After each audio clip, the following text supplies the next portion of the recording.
Cool. Yash, have you announced everywhere? Neither come up on stage or put it in chat. Oh, good. That's great. We'll start in another minute. Let's try and hit 100. If we do, then that's cool. If we don't, then cool. That's well. Everything's cool. Yeah. Tell me how's first year computer science? Like you finished? Finished in the sense? For the first year? Like have you graduated? Like not No, no, graduated, no, but have no. Happen. They'll happen in another one. Hmm. So yeah. So the curriculum isn't for first years. It isn't exactly what you think would be in computer science. It has Hmm. chemistry, it has physics, it has languages, and stuff like civil and mechanical engineering and all of that. But yeah, Oh wow. as far as I've heard, the real game starts from second year, like the real computer science and all of that. Wow. No, that's good. That's exciting. Good luck with that, man. Yeah, is that how it works in works in London? No, that isn't actually. I know in the US, I have a couple of friends that are studying in the US, and over there they've got something called liberal arts, where it's like they start off quite broad and then they specialize in year two. But in the UK, I started with mechanical engineering, so I started with like broader engineering disciplines in first year, and I think in second and third year we'll go into more focused mechanical engineering. But it's not like we're doing a bit of computer science. I'm sure, yeah, like we did a few coding modules, but like not like raw computer science, if you Mhm. if you know what I mean. Yeah, that sounds good. All right, I guess we can start. We have had some 90 people. So yeah, Let's do it. first of Pumped. all, thanks for coming, everyone. It's Thanks for coming. You gave us your time and have come here. Thanks for coming, Aadit. He's a really busy dude. Uh, he's based out of Belgium. If you guys don't know, he is pretty big on Twitter. He has about 22,000 followers. He also has a newsletter that has about 4,000 subscribers. He tweets about growth tactics and audience building and all of that. And yeah, a great person overall. So yeah, welcome. Did I miss anything? Yeah, hi guys. Yeah, thank you so much for the kind introduction. I'm really humbled for that. I used to watch Harish, who's the co-founder, right? And I used to watch him on YouTube. And as soon as we connected on Twitter and he asked me for this, I was like, oh, super pumped. Like, I'd be happy to share my story on this. And yeah, that's pretty much it, man. Like, I've grown on Twitter in the past year to 22,000 followers, Yeah. and that's what I do. So I'm working on like, I'm working on a cohort-based course. I'm working on like other free and paid products, and essentially what I do is share marketing and growth tips, everything that I've learned in the past year of just building an online brand, and share everything for free online. So that's kind of where I am about, and been enjoying it so far. Absolutely. You're doing great, man. First question that I would like to ask is, why did you start this? Like, what is the aim which you began? Yeah, that's a great one. So as I said, right, 1 year ago, I actually tweeted something similar a few days ago, saying I used to be a heavy internet consumer. So although I wouldn't like waste my entire time on Netflix, I would still like consume productivity content. Say, I'll give you an example of one of my favorite YouTubers. I'm sure a lot of people on this call know Ali Abdal. So he produces productivity content, and I used to consume a lot of it. And this is the kind of usual situation a lot of people go through. They consume productivity content thinking they are being productive, but they're actually wasting time because they're just watching and not taking action after that. So I used to find myself in that like stuck in that situation, and I realized that I actually want to convert this consumption into production. Like I want to put myself out there, and YouTubers such as Ali Abdal really inspired me to go out there and kind of represent myself through video, through words, through audio, anything. So I started with text, and hopefully I move on to audio such as this very call right now, and move on to other forms of content. Uh, that sounds great. So, why did you choose Twitter? Like, if you're inspired by Ali Abdal, you'd naturally go over to YouTube, right? Why did you choose text over something like YouTube? Yeah, no, that's a good one. So I think, yeah, so I used to watch a lot of his videos. I still do, and I wanted to start a YouTube channel. So you're bang on. When you say I should have started a YouTube channel, right? Like if I'm inspired by him, no, that's right. So I think what he did was as well. So he's been on YouTube for say 4 years, and 2 years before those 4 years, so 6 years ago, he started a blog. So he started with text, and I think I'm in a similar situation right now as well. So I'm not. Um, well, I think over the year I've become more comfortable, but at least a year ago I wasn't super comfortable with putting myself out there on video on YouTube. So I thought text and in specific Twitter would be one of the easiest ways to just represent my voice, find my niche, find my people, find the community through which I can leverage and build upon that and go through video content where I'm not as comfortable, but I will become more comfortable over time, if that makes sense. Yeah, absolutely. You have a newsletter as well, right? Yeah, exactly. I do. Uh, yeah. What do you publish over there? Um, so initially, I started off with just like kind of habits, and I used to talk about habits, and I used to talk about just mindset, and I've slowly grown because as my niche has also evolved over time on Twitter, from kind of mindset and happiness Yeah. to productivity and growth and like Twitter growth in specific. So I've also kind of evolved my newsletter to Twitter growth and just like growth in general, like growth of an online brand. So exactly the title of this session, how growing a personal brand. That's kind of where my newsletter sits at the moment.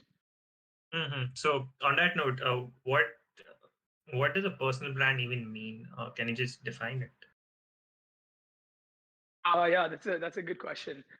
Um, so personal brand, at least in my opinion, is something is a distribution channel, often online, that that enables you to kind of share your voice and share your point of view, hopefully positive. So I actually don't like sharing negative stuff or any contradictory stuff at all online. Like I keep it to offline conversations, but hopefully positive, that impacts the world like in whatever way that you want, right? So just kind of like a distribution channel, um, where you share your views with this close knit community that you already know, that you've built before. Yeah, absolutely. So, for all the listeners, why should they have a personal brand like you have one?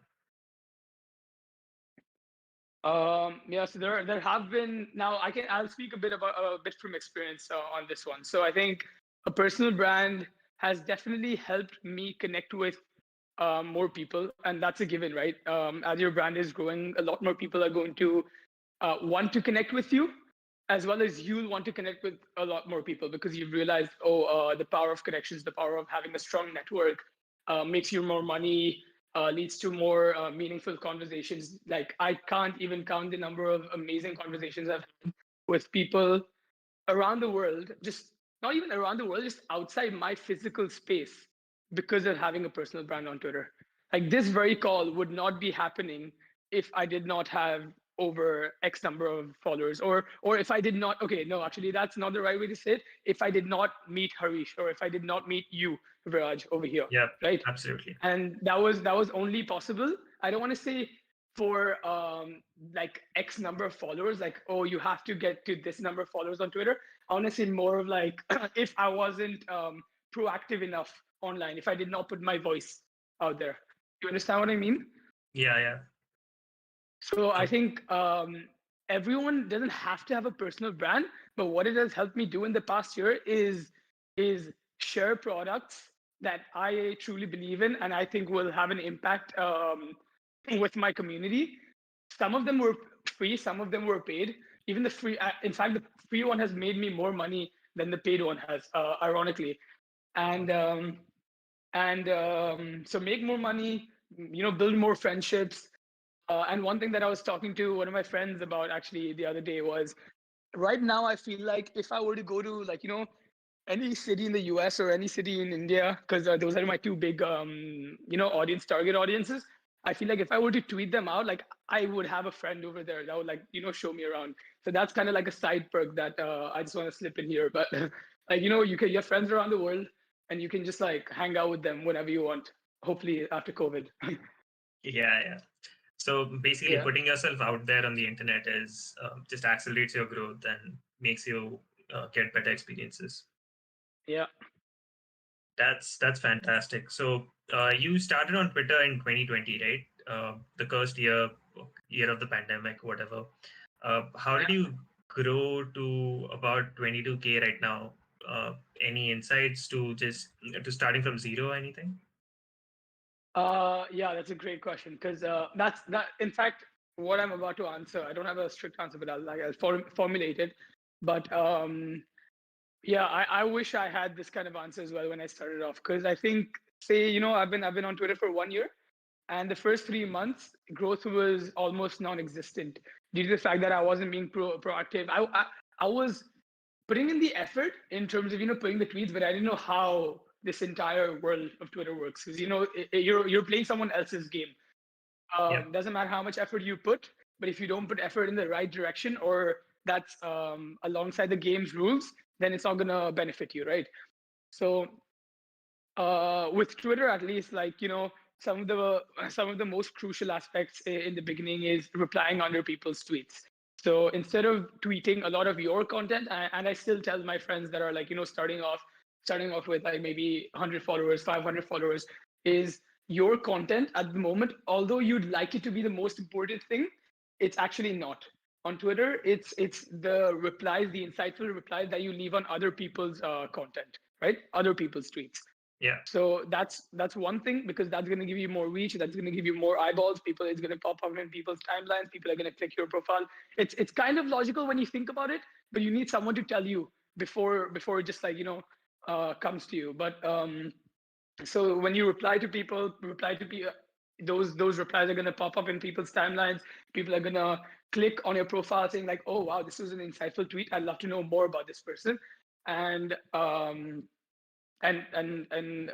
you can take it from there. So replying under people's tweets is one of them. Number two, which is super crucial as well, is optimizing your bio.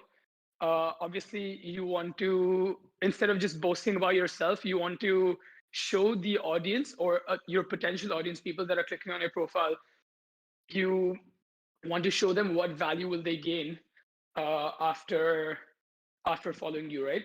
So one way to do that is literally just telling them what you do and what you're good at, but in the way that they can receive the value rather than saying, I'm just good at this.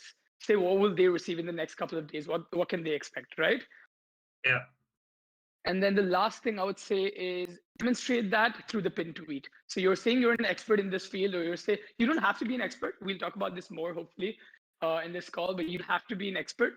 But if you are, then demonstrate your expertise or demonstrate your effort through your pin tweet. Like it might be your most engaged thread that you might have written, highlighting all your some of your insights or something that you think is super valuable, but that is your pin thread, because pin tweet, because then people are going to go through it and see if this person is worth to follow, right? yeah. Absolutely. This replying thing, I believe, has also worked for a lot of people on LinkedIn as well. They just go over to famous people or people who have a lot of followers on LinkedIn and reply to their posts and all. So yeah, that's kind of an interesting take on this. Another thing that I would like to say is how does Twitter treat threads versus an individual tweet? Yeah, that's a superb question. That's something I'd like to be, like bluntly honest with you over here. I wouldn't like, although I'm still learning Twitter, and although I've like still, grown from zero to 28,000, I'm still learning it in the process. I'm not like an expert on it. In terms of tweets versus threads, I can speak from my own experience, right? So Yeah, tweets, they usually, because they're short form content, in fact, even threads are short form content when compared to longer blog posts. But tweets, the shortest form content, because they're so digestible, I see higher engagement early on. So say in the first 10 minutes, or say in the first hour, I can find myself having maybe 60 to 70 likes, or so that's pretty good, I would say, in the first hour for my tweets. But for my threads, sometimes sometimes they can end up at 30, 40 likes even after an hour. So in my experience, the early engagement is better on short form tweets. Why? Because it's more digestible. People can kind of just like and go away. Whereas with threads, people that either have high affinity for you, which I'll explain in a moment, people that expect great writing from you, they will go through your thread. Or people that just are super intrigued from your hook, they will go, like hook as in like your header tweet, they will go through your thread, right? So I would say a subset of people will go, a subset of your followers are going to go through your thread, but almost everyone will like kind of read your tweet because it's digestible. It's just like one thing they have to read. And if they like it, they're going to like it. If they don't, then they're not going to interact with it, right? Yeah. But to expand on the affinity thing, so this is something I learned recently as well. Like affinity is basically your like how much people like you, and that although isn't always represented through numerical values like likes and engagement and stuff. On Twitter, you can still get like a good idea of how much people are engaging with you and with your content, right? So I've seen a lot of people with like 20,000, 40,000 followers that aren't getting great engagement, aren't getting over 50 likes in 24 hours on a tweet. And there are a lot of people, a lot of smaller accounts that have like 8,000 followers or 4,000 followers or even less and getting super high engagement. Like their community is smaller, but it's just so much more engaged, right? And that's more valuable because people actually listening to you, people actually interacting with you. So when I said about, if you have high affinity, then people are still going to go through your threads because they expect the best out of you. They're super engaged. They like you a lot. So they're going to go and read your content. Yeah. That's an interesting take. Is it the same with, let's say, images or memes that people post on Twitter? Yeah. So I would say memes that, we've seen so much of so many highly engaged tweets that contain memes. And I would say as long as you don't take like your audience off Twitter, the algorithm is gonna like favor you. So if you put like an image, then it should be fine. But if you put like a link to an image or link to a YouTube video, I've seen a lot of like people with super high follower counts and even highly engaged followers, like community, but they put a link in their header tweet and the algorithm punishes them because they're taking their audience off the platform, right? Oh, yeah. And in any algorithm, any company like say Facebook, Twitter, or whatever, all these people want their audience or want their users rather to stay on the platform because that's how they're making money, like with ads and stuff. Yeah, So absolutely. I would say as long as, so if it's like a local image that you're putting up on online and you're not taking people off the app, I think it should be fine. It shouldn't affect engagement. Yeah, that's absolutely correct. Um, why would someone choose Twitter over, let's say, platforms with more users like Facebook, Instagram? Uh, Oh, that's a fantastic question that I was thinking about a couple of months ago. So let me just group my thoughts with it. So why Twitter and why not other platforms, right? yeah, Cool. Okay. Um. So when I started, I didn't really think about which platforms to go to because I was already kind of fed up with Instagram at that point. So I knew like I'm not going to grow an audience over there. TikTok was really rising, so it was really tempting as well to go with TikTok. Um, and Twitter I hadn't even heard of. I had an account before that, and it was like full of politics and following Bill Gates and Elon Musk, and I don't know. I really don't know what I was doing at that point. yeah, So I had a couple of options. I had TikTok, I had Twitter, which I didn't quite understand at that time, and Instagram. I wasn't going to go with Facebook. I haven't used it in a while, but so it was basically TikTok and Twitter. I think TikTok kind of comes under like on under YouTube, right? So we talked earlier about why I didn't go ahead with YouTube, Yeah. because I was more comfortable with putting like sharing my views and sharing my opinions through text, at least at the moment. And then as I'm more confident on camera and on audio, I'll move on to YouTube. Obviously not least Twitter. Like I'll build upon my Twitter audience, correct? So Yeah. I think TikTok kind of comes under there as well. Like although it's not as long form video content, but it still required me to put my face out there and put my voice out, voice out there quite literally. So I thought like text and a newsletter was one of the easiest ways to um, make connections and just like build an audience. So that's one. But another reason why, in hindsight, I think Twitter's better. So that was at that point in time, that was my mindset. Like, why did I go with Twitter? But in hindsight, why I think Twitter is better is because the quality of connections and the quality of people is like super high. Like, although as you said, Instagram, the I'm sure like the monthly active users are much higher than Twitter. Absolutely. Um, but I still think the quality of connections that you can make on Twitter, and this is in no offense to people using Instagram, I still open it like once in every week, but I still think like the quality of connections that can be made on Twitter is just phenomenal. So in hindsight, I would still go with Twitter, but when I was starting off, I hadn't experienced Twitter, right? So I wouldn't be able to say what the quality of connections would be like, but that's what my opinion right now. Absolutely. I totally agree with you. All the big businessmen, VC firms, all the great minds Mm. of this world, you find them on Twitter, and you find them really rarely on Instagram. Even if you look at someone like Kunal Shah, he posts like really cool stuff on Twitter, and on Instagram it's just memes. So Yeah. Yeah, no, yeah, that's a good example, fantastic example. Another one is Naval as well. I hadn't yeah, even like it's crazy to think about how much Naval Ravikant, shaped my point of view in this world in the past year alone that no one else could except my parents. No one else could 18 years before that. So I'm 19 and can't believe how 1 year has changed so much and no one else could do that like 18 years before that, right?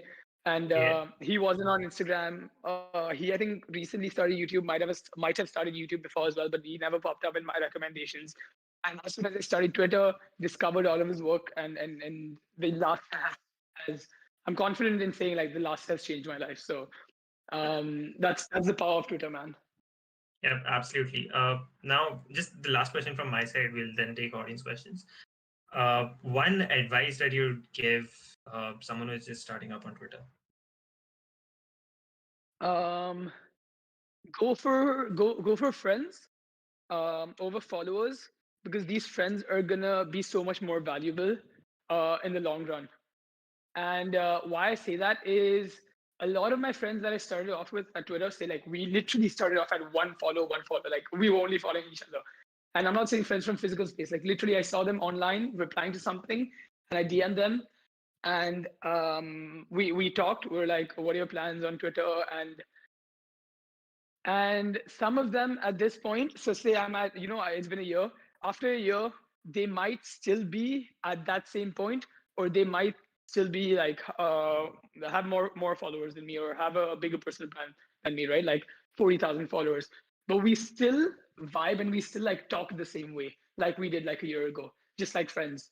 Obviously, we've developed in individual ways, but our friendship is still like intact that way, and it's still like kind of raw and it's not affected by the follower count, right? So I think, and doesn't matter how big the follower count is, we still interact on each other's timelines like we're friends. So I think that's something that's super valuable, and you won't find by chasing followers. You'll only find by like chasing, like talking to humans, getting on calls, and like making genuine connections, like genuine friendships. So I would say go for Yeah, that when you're off.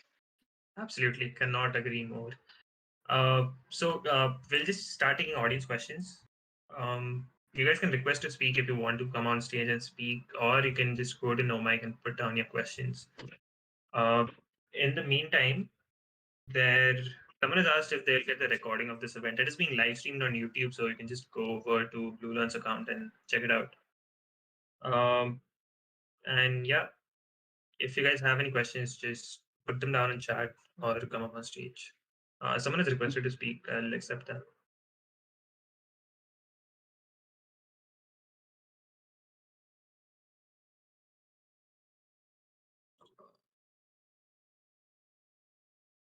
Yeah, accepting.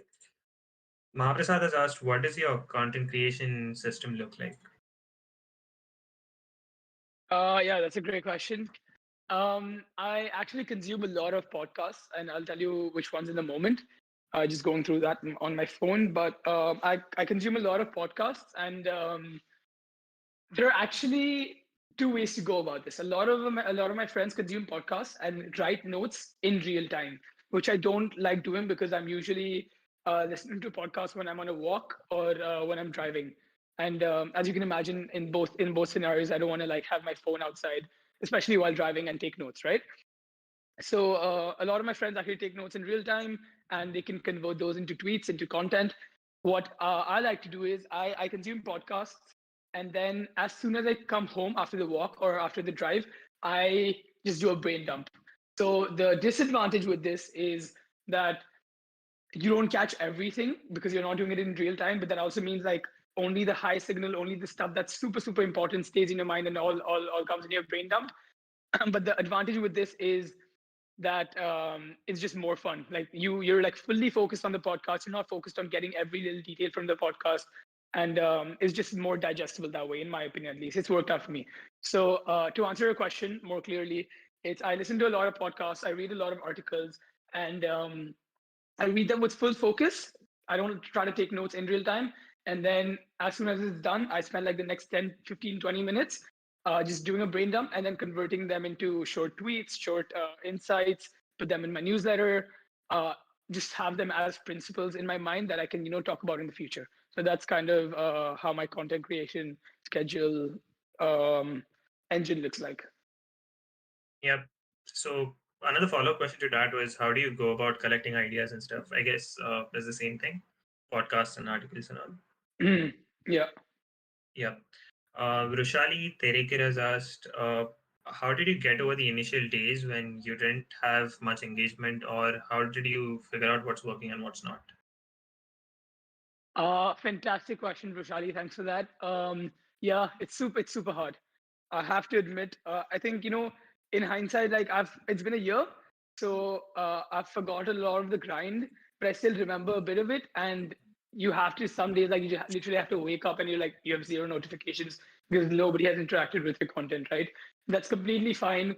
To get over it, I think I talked about this earlier, towards the end of Viraj's questions. It's just like when you have those friends, you kind of it's not always guaranteed engagement, but it's like guaranteed visibility. Like they're gonna read your stuff, they're gonna you can talk about it on calls, you can interact. You have someone to go through this entire experience with you.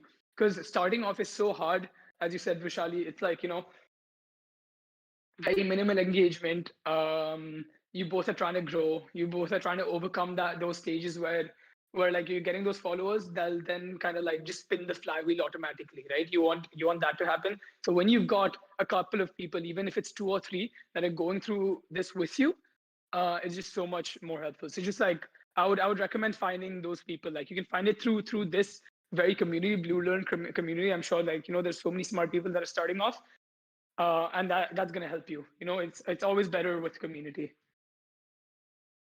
Absolutely. Talking about just following up on the community part, how do you ask the right questions to the right people? Because you um, you may have interacted with a lot of smart people or people who are big on Twitter as well. What kind of questions do you ask them? yeah, that's a good one. Let me think about that for a second.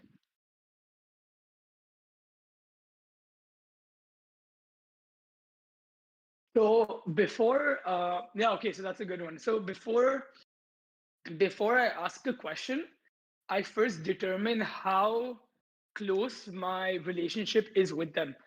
Because I do understand, a lot of these relationships are not physically connected relationships. They're all online relationships. although you can connect really well with people online, like this community, for example, I'm sure not a lot of people over here have met in person. Um, but first I have to determine like what is my relationship. Have I helped them out in the past? Have they already done something for me? Because I go ahead with this like give first mentality, which I didn't for the first 3 months of Twitter. And I wasn't punished, but I didn't receive any rewards because I was trying to like learn from everyone, but I wasn't trying to give something back. And now what I try to do is I try to apply this give first mentality. And now let's say if I want some marketing help, or if I want to, so I actually have a cohort based course launching soon in a month's time, and we're building the landing page. And say I want to like ask top tier marketers over here with like 50,000, 70,000 followers on Twitter that are super successful marketers in their field.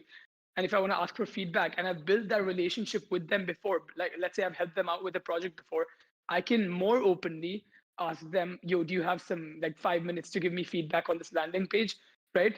So answer that in two short points. One, first I kind of determine their expertise, what are they best at, and will they be able to answer this question? So if it's landing page marketers, if it's like, yo, I don't understand this webflow no code thing, then obviously I'd go to like someone who's super experienced in that.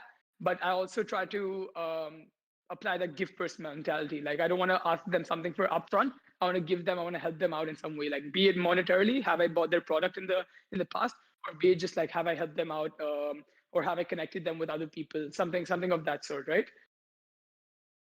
Yep. So help them out so that they can help you as well. Yeah. Um, Someone has asked, can we post the same content on all platforms to build our brand on all platforms? Kind of repurposing Yes. content. Yeah, repurposing content is one of the biggest time savers. So I would say, I'm big on that. I haven't I could probably post a lot of my tweets on LinkedIn as well and just see how it goes over there if I'm seeing any growth over there. But I haven't. But no, that's a good reminder. In fact, repurposing content is super useful. So I'd definitely say, green light for that one. That's great. Uh, has the introduction of Twitter Spaces changed anything in the process of community building on Twitter for a beginner? Um, oh yeah, this is a big one. This is a really good question because it's quite recent, quite relevant, right? So I've seen. Okay, so I'll give you an example. One of my friends, he doesn't have a huge audience, but he's a super well-spoken guy. Okay, and Mm. he reached out to Ankur Warikoo, which I'm sure a lot of people know over here. He's got a huge YouTube channel. He's huge on Twitter as well. Um, and he hosted a Twitter Spaces with him. So I wouldn't say it has skyrocketed his growth, but I would 100% say it has skyrocketed his affinity. Why? Because if people remember from a few minutes ago, I was talking about affinity. I was talking about like how much people like you, how much people understand you, how much people resonate with you. Voice really strengthens that, right? Because now a lot of like over here, I presume some people, not everyone, I would say like a small subset of people listening to this right now already follow me on Twitter, but they had never heard my voice, right? So now that they've heard my voice, now that I pop up on their timelines, a voice will be associated with the words. Do you see what I mean? Yeah. So I think with Twitter Spaces, it might not skyrocket that person's growth, but it'll skyrocket that person's affinity because people are gonna remember his voice. So what I was talking about with Waruku, I just want to expand on that. So my friend, he reached out to Waruku. Waruku was like, yeah, why not? And they talked, and I'm sure like that increases follower count, increases affinity. But that I also showed that example to demonstrate how even larger people, like people with larger audiences, are happy to do chats and Twitter Spaces with people with smaller audiences that you can kind of build upon. Like you can leverage Warku's audience because so many people are Yeah. joining in, and all you have to do is ask questions. So Warku is doing most of the work. Now that I think about it, it's actually so genius because he's doing most of the work. You have to come with a couple of questions, and as long as you're well spoken, as long as you're asking concise and logical questions, I think you should do pretty good for your brand. Absolutely. Um, Another thing is about consistency. Now, number one, how does that affect your Twitter growth? And number two is how consistent should one be in the sense ki, how many tweets should one person do per day or something? Yeah, so that's a great question. Technical question. I like that. Being a mechanical engineer, but I think okay. So it differs. It differs where you are in like the follower journey. Again, although like followers aren't everything, but we talked about this, right? Like Twitter is someone else's game, so you have to play Yeah. according to their game rules, right? So early on, I said like don't focus too much on your content, at least from 0 to 500, I would say, even maybe 1,000, because you first want to reply under people's tweets, so you get more visibility. But you also want to have like some tweets where when people click on a profile, they know, okay, this person is active. Like this person at least has some content. I can expect something from them, right? So early on, I would say 1 to 2 tweets a day. Right now, with about 20,000 followers, I am going for 2 to 3 tweets a day, which is not too different, right? So that's quite shocking. I know a lot of people with 15,000 plus followers that do 1 tweet a day. Um, Yeah. I know. So it's up to you. It's up to how much you can produce. But I would say early on, focus more on replying under people's tweets, and then and then focusing a bit like maybe 1 to 2 tweets just for visibility, just for when someone's clicking your profile, they want to see something there. They want to see something present. So yeah, I wouldn't worry too much about it though. Yeah. And how would consistency matter and how do you stay consistent? Oh yeah, consistency matters a lot.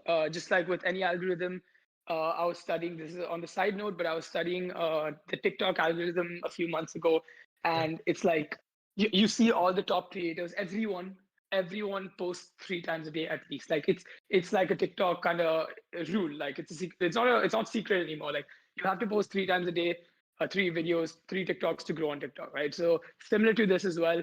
In the middle, I think 2 3 weeks ago, I took a break. I wasn't not posting anything. I was posting, but I wasn't engaging much with comments. And I definitely saw a hit in not engagement, but I saw a hit in impressions. So my tweets didn't do as well. So now that I'm back, I'm back to actually even better than I was when I stopped. But to answer your question, consistency is super important. You have to show up every day. You have to put 1 to 2 tweets out on your timeline every day, and reply to a couple of people as well, like either be it friends or be it people that you look up to, anyone, right? Mm-hmm. Um, Someone said people tend to ignore tweets from beginners. How to do content writing in such a way that it is most convincing. Sorry, can you repeat the question? I didn't quite understand that. People tend to ignore tweets from beginners. How to Okay. write content in such a way that it is convincing. Okay, yeah, that's a great question again. I think I think one way this goes back to the kind of the give first mentality, right? Yeah. So a lot of people now that once you grow past 10,000 followers, a lot of people DM you their tweets without, like, even if they don't know you like at all. Like, can you please retweet this? Can you please like share this? Um, Kind of instinctively, you're kind of surprised, like why someone asking me to retweet their content if I don't know them. If I like it, then that's another thing. If I like it, that's another thing. But so there's sometimes this is what happens. So it's not that hard to stand out, and this is where the give first mentality comes in. So even say 2 or 3% of the people that DM me, if they help me out in some way, and I'll share a story in a minute. If they help me out in some way and then share a tweet or a thread, I'm 100% more likely going to check out the tweet or thread, and sometimes even leave a comment or reply, or retweet the entire thread. So this is something that happened recently. Um, I put out a tweet, and again, like with my landing page, I've got a landing page. Would someone be willing to give feedback? Please DM me. Someone did. They gave me feedback, but they also made a better landing page on Figma, and they sent it over. They're like, Wow. please do whatever you'd like with this. Like there no strings attached. You don't have to pay me anything for this. You don't have to use it. I wouldn't be sad if you don't use it. Not literally nothing. Just They gave me a better landing page, and they just said do whatever with it. And then we wanted to work with him in the future. We're like, can you please build out a landing page, and we'll compensate whatever. Like either if it's monetary, if you want to learn something from us, we're happy to help you. Anything. So this is how the give first mentality can help, and not a lot of people do it. So just taking this like kind of permissionless like action is super useful in connecting with people, in getting whatever you want from them. So give them something first, that's something super valuable, and then you can ask for, not just right after, but like in a couple of days you can ask them to give you feedback on something or read something that you've written. Yeah. One question from my side would be, how do you use Twitter effectively?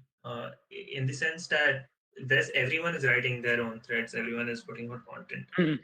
How do you consume all of that content in an effective way? By the use of, let's say, lists, TweetDeck. How do you do it? Yeah, fantastic question. I do use TweetDeck. I do use lists as well. I've got lists of I've got two main lists. So I've got one list of like super high signal people. This is like people like Julian Shapiro and Sahil Bloom, and these are people that literally don't tweet anything but what they're super good at. And Yeah. that just gives you like, you know, a dopamine hit of like all the top high quality content. So that's one of my lists. Another one is just like friends. You don't I mean, I'd love to, you know, interact every single day in the DMs with all of my friends, but sometimes it's difficult. Sometimes what I do is I just like I put all of them in a list, um, and um, and I just interact with them on the timeline. So that's kind of like a conversation that we've had that day. It doesn't have to be in the DMs. It can be on public on the public timeline as well. So that's one way I try to you know just kind of filter out all the noise and just keep my timeline quite high signal. Yeah, that's good. Um, Going back to audience questions, Acoustic Ayushi has asked, when I can't come up with an original idea or content and try to present something I've read or agree with, is that considered fair? So when you come up with something that you're not completely agreeing with, right? No, it's mostly like I don't have an original idea, but I'm taking inspiration from something that I've read or I agree with, and then tweeting it out. And okay, yeah, I wouldn't do that. I wouldn't do that because I think, yeah, I mean, that's just not like the authentic you, right? Like you want to be, although you want to grow on Twitter, although you want to have like a lot of followers, or you want to have a personal brand, you want to have a lot of affinity with your community, you still want to stand for what you say. You still want to be true to yourself as well. So I generally just post stuff that. So although a lot of it has derived from podcasts, a bit of it has derived from personal experience as well. A lot of it has derived from conversations with my parents or with friends. I still tweet and put out content that I truly believe in and has come from me. So I would suggest that people go about that, like go about it that way as well.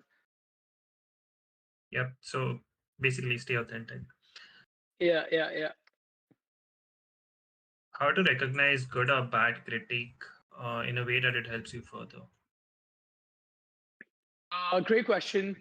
So one way I tackle this is, I mean, a lot of people, you know, ask feedback publicly, which is fine as well. But then you have to be open to haters. You have to be open to people that are critiquing you Yeah. without your best interest in their mind, right? So what I try to do is I try to ask for feedback to people that I trust a lot, because I know if I trust them a lot and they trust me a lot, they're gonna be nice to me, but they're also gonna give me their honest feedback because they want the best for me, right? So that's what I do. So even just going back to the landing page example that I gave, I put out a tweet saying, "Yo, I need some feedback on this landing page." That's why I just didn't put my landing page out there, because then I know people are gonna give me all sorts of things, and I don't want everyone's opinions. I only want opinions of people that I trust, that will give me honest feedback. Like I trust them, they're gonna give me good feedback, but they're also gonna give me. I don't wanna ask people that are just gonna say good things about me, because then I'm not gonna improve. Correct? Yeah. So you wanna ask people that you trust, because then they're gonna give you everything that you want. And that's kind of what I did with the landing page feedback. Absolutely. Mahaprasad has asked, how do you handle hate comments from randoms on Twitter? Ignore. This is a quite easy one. Usually Yeah. my answers are quite long, but just ignore. Mute if you want. I know a lot of people block. I don't tend to block, um, but I just mute them. You usually don't see their content ever again if you mute them. So it's quite easy. Don't take it too much to heart because they're just a random person on the internet. If if just imagine if they have the time to hate on someone else's content or someone else's stuff, just imagine how sad their life is. So I don't try to like think a lot about it. That is that is really cool. Yeah. Uh, One thing that I would like to ask from my side is we talked about productivity, we talked about Ali Abdal and all. How do you Hmm. stay motivated and how do you stay productive? All right, cool. So yeah, I'd like to give like kind of like an anecdote on this one. So right now, one of the biggest projects that I'm working on is I'm not sure if Raj, I'm not sure if you know Brandon Zhang. No, No, okay. So he's the I've read it student. on your tweets, I guess. Yeah. So I'm building code-based course with him. It's about audience Yeah. building on Twitter, but just so much more because there are so many Twitter growth courses over there, and it's more about like starting a side project, how to like build your content engine. How I talked a bit about TweetDeck. Literally going to show my entire content strategy, how we use TweetDeck, how to like keep your Twitter high signal, all of that stuff. I'm building it out with him, and it's gonna launch soon. And it's one of the biggest projects that I've done this year in the past year. So it's perfectly fitting in with this question. So how do I stay motivated, right?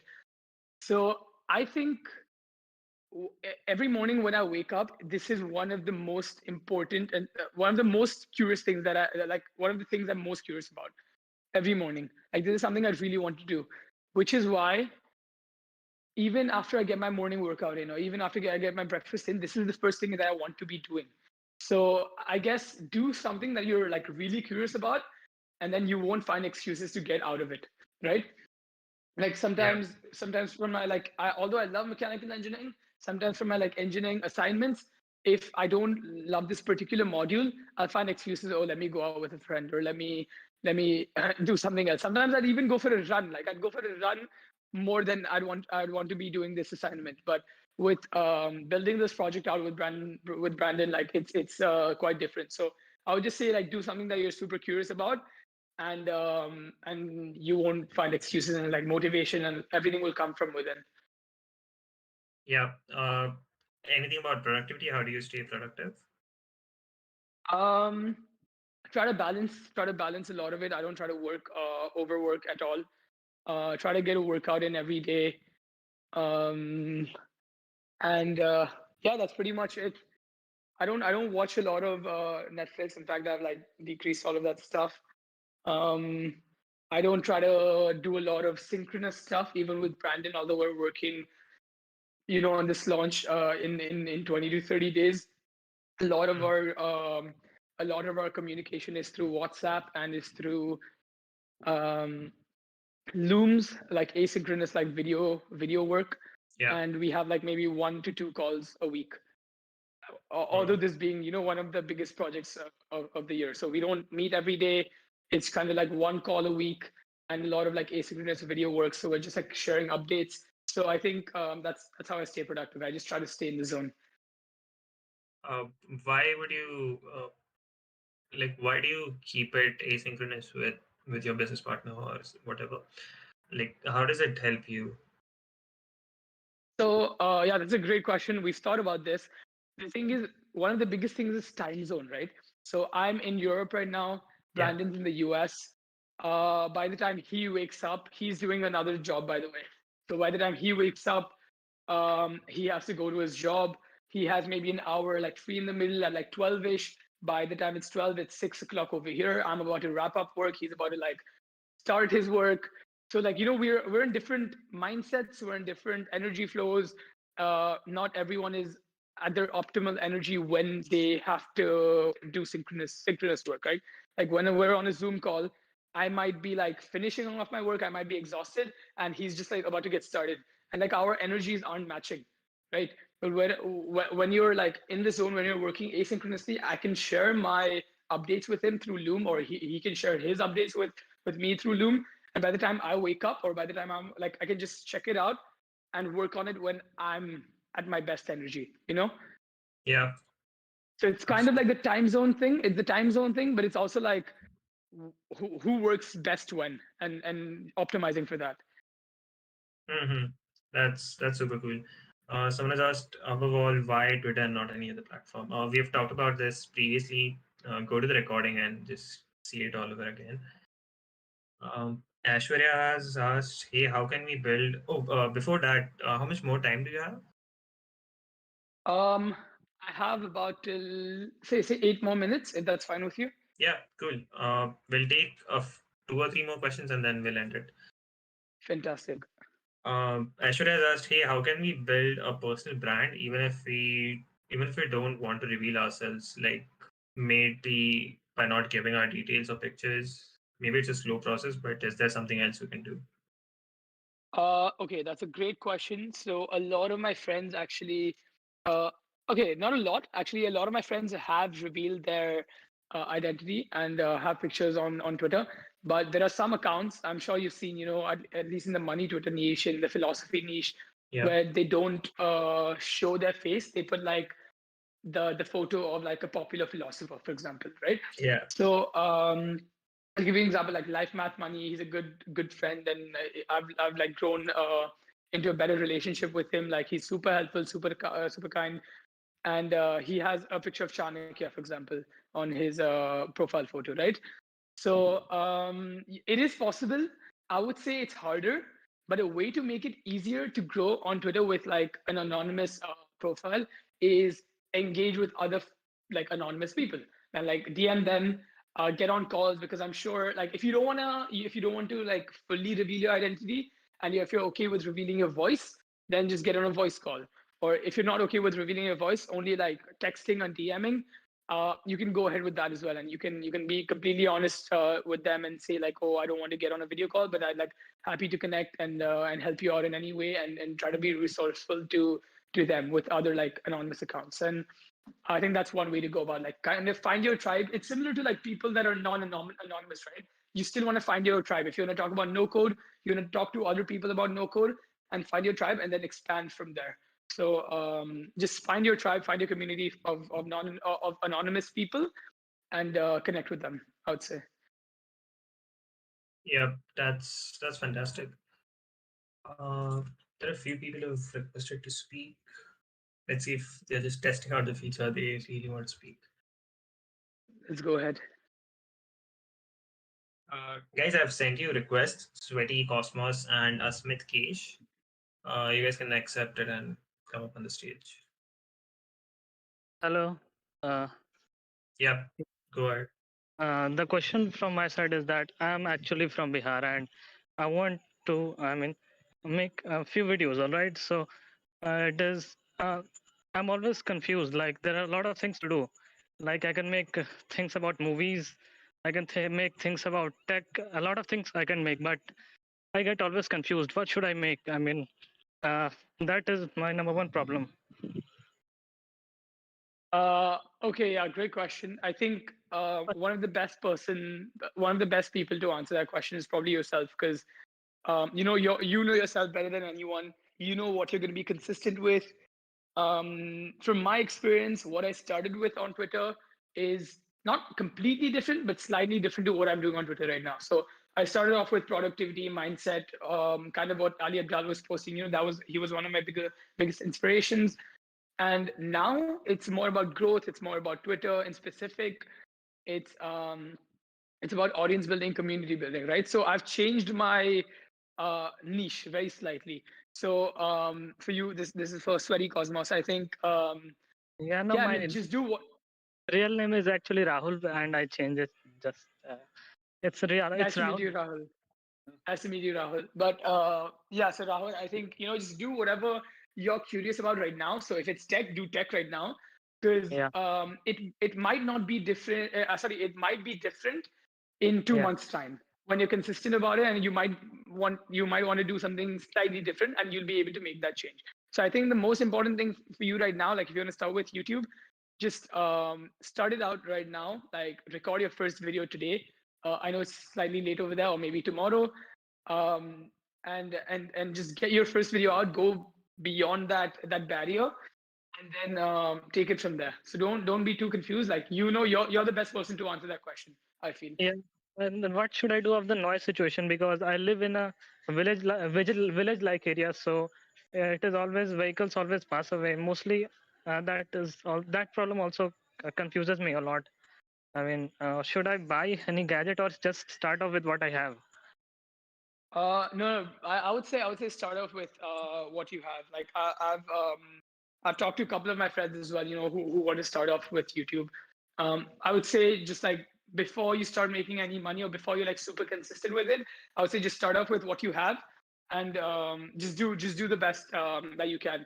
Like try to go to the most quietest place that's available over there, and record something that you like. Okay. Thank you, sir.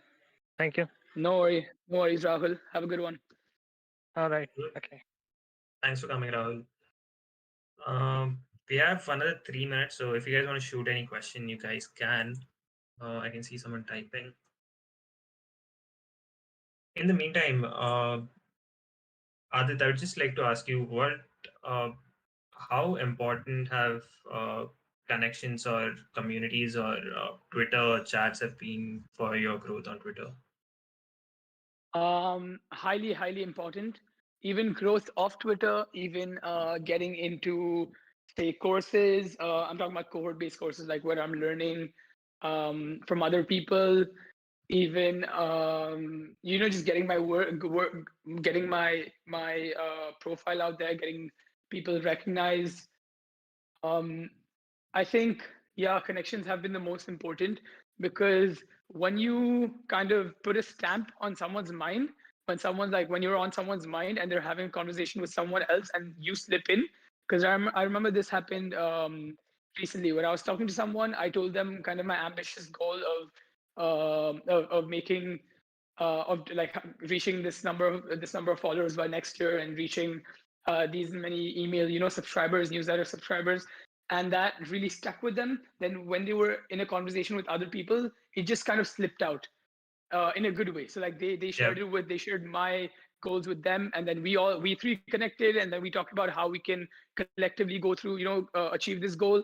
And now just there are more people supporting me in my goal, right? So I think connections and online and offline conversations have really helped me grow on Twitter, grow myself, and you just like make more connections. It's kind of like that compound effect, right? The more connections that you have, it grows exponentially.